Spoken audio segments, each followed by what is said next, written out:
जादुई पुदीना। एक बार की बात है, नेहा नाम की लड़की अपने माता पिता के गुजर जाने के बाद अपने चाचा चाची के साथ रहती थी। नेहा के चाचा चाची बहुत ही बुरे और कठोर स्वभाव के इंसान थे। वो नेहा के बालिग होने का इंतजार कर रहे थे, क्योंकि नेहा के पिता ने अपनी जायदाद नेहा के नाम लिखी हुई थी और उसके मुताबिक नेहा के 18 साल होते ही सारी जायदाद नेहा के नाम हो जाएगी। नेहा के चाचा चाची उसकी सारी जायदाद अपने नाम करवाना चाहते थे। पता नहीं ये कमबख्त 18 साल की कब होगी और ये कब हमारे घर नाम होगा। मुझसे तो ना और इंतजार नहीं होता। अरे सब्र करो भाग्यवान, सब्र करो, बस कुछ महीने और, फिर ये जल्द ही घर हमारे नाम हो जाएगा। नेहा बहुत ही सुंदर और स्वभाव से बहुत ही सीधी लड़की थी। आसपास के लोग भी उसकी बहुत प्रशंसा करते थे। नेहा के चाचा चाची जितना बेटे अपने रोहित से प्यार करते थे, उतना ही वो नेहा से चिढ़ते थे। नेहा की चाची नेहा से घर का सारा काम करवाती थी। अरे देखो महारानी कैसे ठाठ से बैठी हुई है, घर की सफाई कौन करेगा? चाची, मैं अभी तो साफ सफाई करके बैठी थी। अरे हाँ, तो किचन के बर्तन कौन साफ करेगा? चल खड़े होकर जल्दी से किचन के बर्तन साफ करके आ।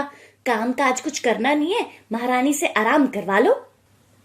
ठीक है चाची, मैं अभी किचन के बर्तन साफ करती हूँ। नेहा के चाचा चाची का बेटा रोहित भी उन्हीं की तरह बहुत चालाक था। वो नेहा से बहुत नफरत करता था। अगर नेहा गलती से भी उसके सामान को छू देती थी तो रोहित उसे बहुत डांटता था। नेहा को उन सब की बातों का बुरा तो बहुत लगता था, मगर क्या करे, वो मजबूर थी। नेहा अपने ही घर में नौकरों की तरह रहती थी। उसकी चाची उसे खाना भी बचा कुचा ही देती थी। इतना सब होने के बाद भी नेहा खुश रहने की कोशिश करती थी। बचपन में नेहा का बहुत अच्छा दोस्त था रोहन, मगर उसके पिता का दूसरे शहर में ट्रांसफर होने के बाद वो वहां से चला गया था। तब से नेहा का कोई दोस्त नहीं था। वो अपने आप को बहुत अकेला महसूस करती थी। नेहा जब भी खुश या दुखी होती थी तो वो अपने माता पिता की तस्वीर को देखकर बातें किया करती थी। माँ, पिताजी, मुझे आपकी बहुत याद आती है। काश आप मेरे साथ होते। चाचा चाची बिल्कुल भी अच्छे नहीं है। वो मेरे साथ बहुत बुरा व्यवहार करते हैं। पता नहीं मैं कभी भी बाकी लोगों की तरह जिंदगी जी भी पाऊंगी या नहीं।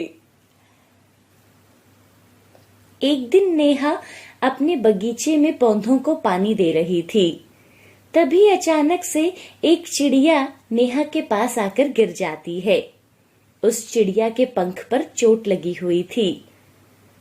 अरे, इस चिड़िया को तो बहुत चोट लगी है। मुझे जल्द ही इसकी चोट पर कुछ लगाना होगा।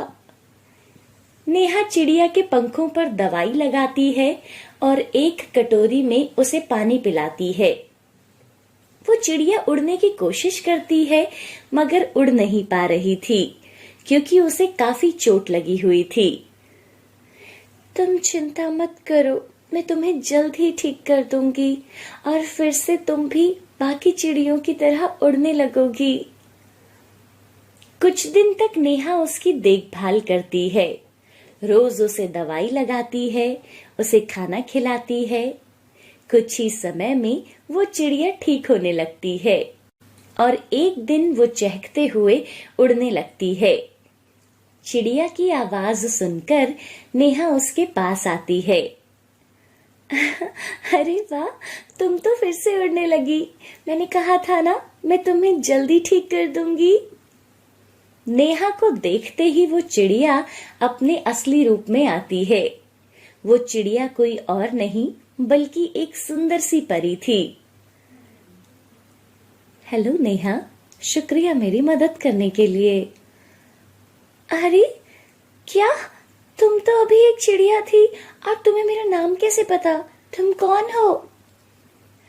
नेहा, मेरा नाम सोनपरी है। मैं परी लोक से आई हूँ। धरती लोक पर अगर कोई मुसीबत में होता है तो मैं उसकी मदद करने आ जाती हूँ। मैं तुम्हारी परीक्षा ले रही थी और तुम उसमें सफल हुई हो। मैं तुम्हें एक जादुई पुदीने का पौधा देती हूँ। तुम इससे कुछ भी 2 इच्छाएं मांग सकती हो। अगर मैं जादुई पुदीने के पौधे से कुछ भी मांगूंगी तो क्या वो सच में पूरा हो जाएगा? हाँ, मगर ध्यान रहे, तुम एक दिन में जादुई पुदीने से एक ही इच्छा मांग सकती हो। इतना कहते ही वो परी वहां से गायब हो जाती है और परी के जाते ही वो जादुई पुदीने का पौधा वहां आ जाता है। नेहा जादुई पुदीने के पौधे को अपने कमरे में ले आती है। नेहा सोच में पड़ जाती है कि वो जादुई पुदीने से क्या मांगे।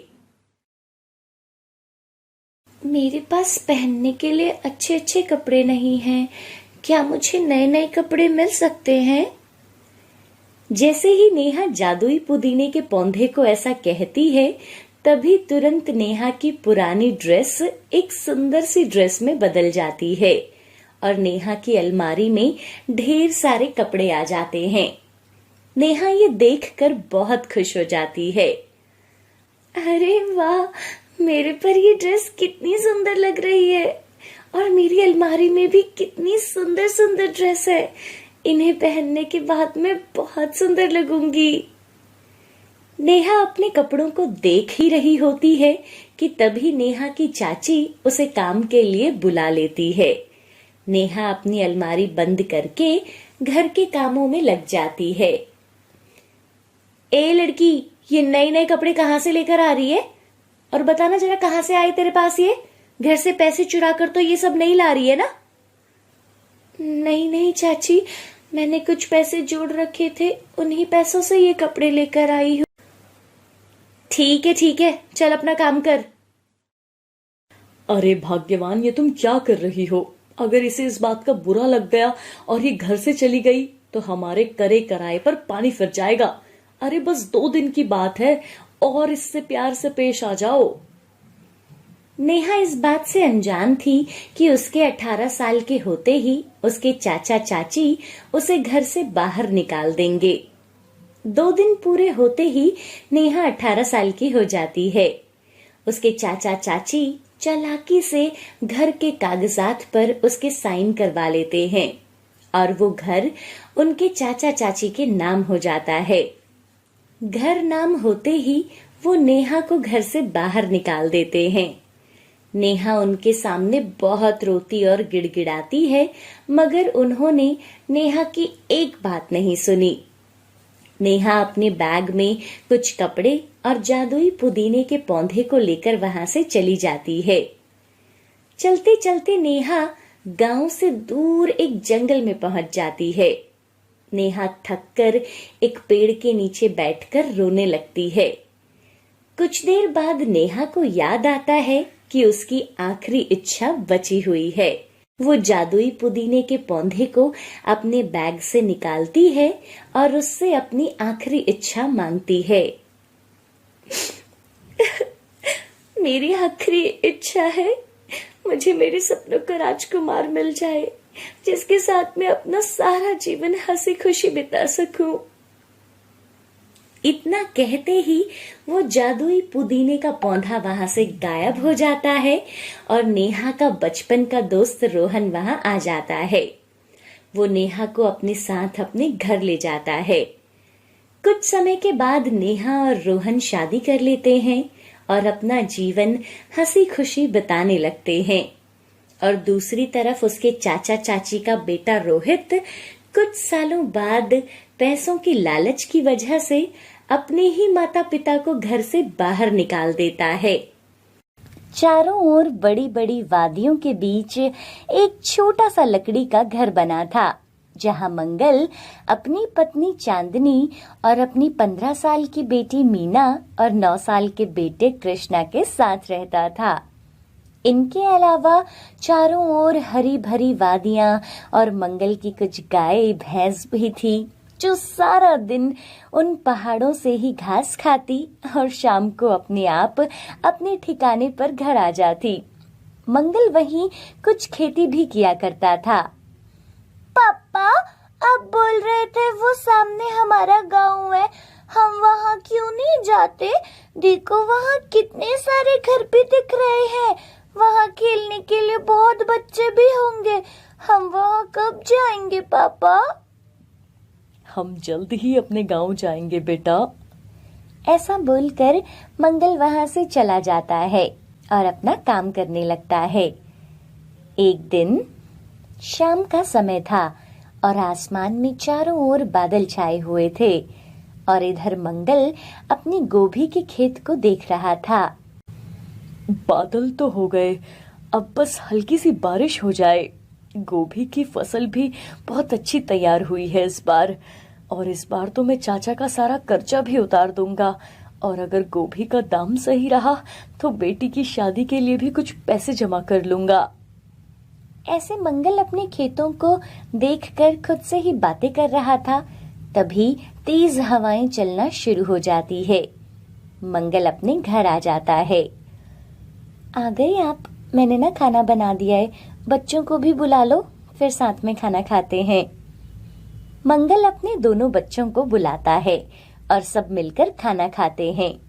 तभी बहुत तेज बारिश होने लगती है और देखते ही देखते मौसम और भी ज्यादा खराब हो जाता है। बहुत तेज ओले पड़ने लगते हैं।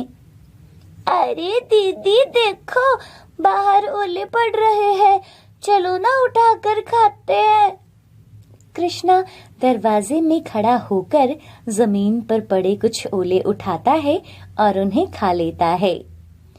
अरे कृष्णा, इसे क्यों खा रहे हो? चलो इधर आओ, नहीं तो बीमार हो जाओगे। मीना बेटा, जा कृष्णा को अंदर लेकर जा और सुला दे। इधर मंगल बहुत परेशान हो जाता है और अपने दरवाजे पर खड़ा होकर वो आसमान की तरफ देख रहा था। क्या हुआ जी, आप बहुत परेशान लग रहे हो? इतने तेज ओले पड़ रहे हैं, गोभी की सारी फसल खराब हो जाएगी। कुछ समझ नहीं आ रहा, भगवान क्या चाहता है। गांव में जब भैया ने धोखे से सारी जमीन अपने नाम कर ली, तब मैंने सोचा था इन सब धोखेबाजों से बहुत दूर चला जाऊंगा और मेहनत करके अपने परिवार को पालूंगा, और मैं तुम सबको लेकर यहाँ आ गया।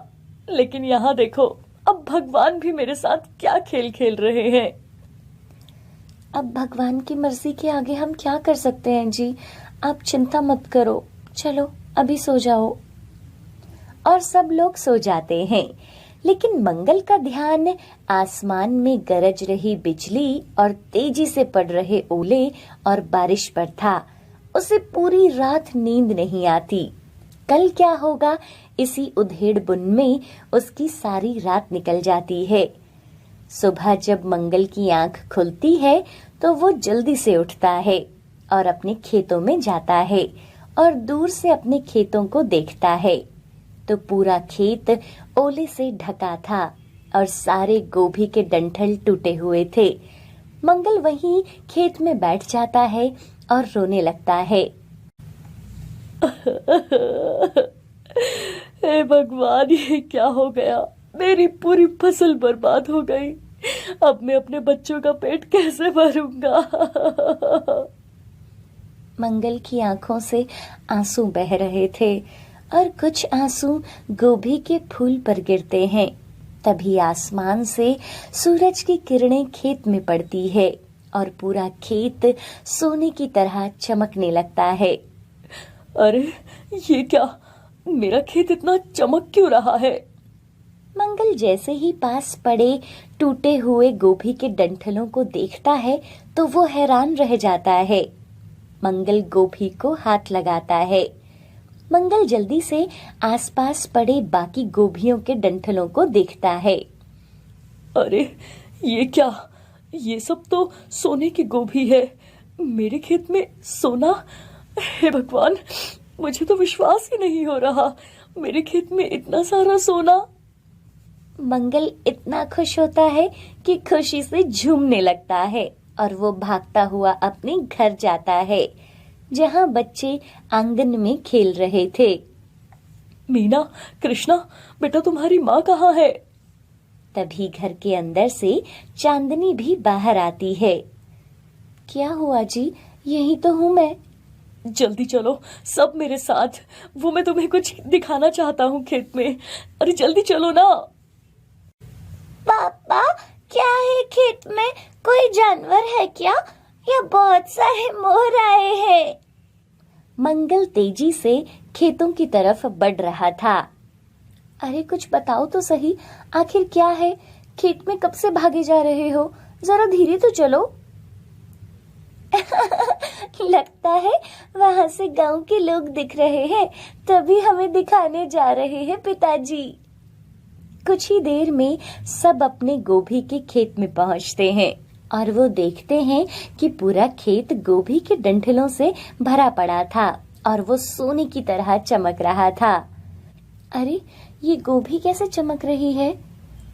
मीना एक गोभी को हाथ लगाती है।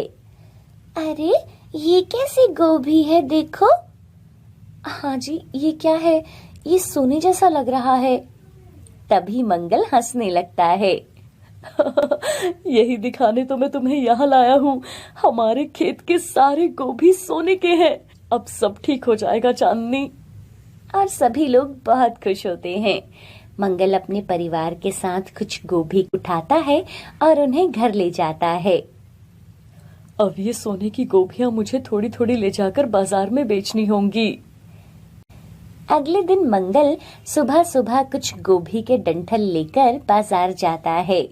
मंगल एक बड़ी सी सुनार की दुकान पर जाता है और सोने की गोभी के डंठल उसे देता है। सुनार उसके बदले मंगल को अच्छे पैसे देता है, जो मंगल की उम्मीद से भी बहुत ज्यादा थे। मंगल खुशी खुशी अपने घर आता है और सारे पैसे अपनी पत्नी को देता है। इतने सारे पैसे? अब हम बहुत अमीर हो गए हैं। देखो, भगवान ने हमारी सोच से भी ज्यादा बढ़कर हमें पैसे दिए हैं। अब मंगल अपने गांव जाकर सारा कर्जा उतार देता है और गांव में अपने लिए बहुत सारी जमीन भी खरीदता है और वो अपने लिए बड़ा सा घर भी बनाता है। अब मंगल अपनी पत्नी और बच्चों के साथ वही रहता है और लोगों की मदद भी किया करता था। अरे वो अपना मंगल है ना, अरे वो अपने गांव लौट आया है, अब तो बहुत अमीर हो गया है, सब जानते हैं। 8 साल से उसके भाई कमल ने उसके साथ बेईमानी की थी। अब देखो, भगवान ने उसे इतना अमीर बना दिया है कि उसने गांव में सबसे ज्यादा जमीन खरीद ली है। बिल्कुल सही कह रहे हो भाई, भगवान सब देखता है।